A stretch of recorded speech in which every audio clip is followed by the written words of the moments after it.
Thanks for watching. I'm Matt Sheehan, and we are learning about a deadly crash just outside of Pekin. Treasurer Roberts is now on the scene and joins us. Treasurer, what do you know so far? Well, Matt, I am on Broadway near Springfield where a head-on collision left one person dead. Now I'm going to step out of the way so that you can see the first responders behind me on the scene. Now there was one car that caught on fire and the other rolled over into a ditch here on my left. And the Pekin Police Department tells me 3 people were involved in this crash.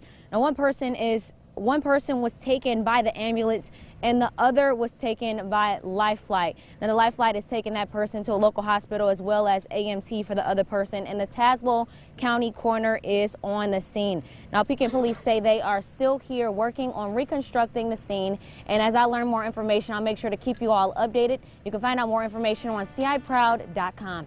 In Pekin, Treasurer Roberts, WMBD News.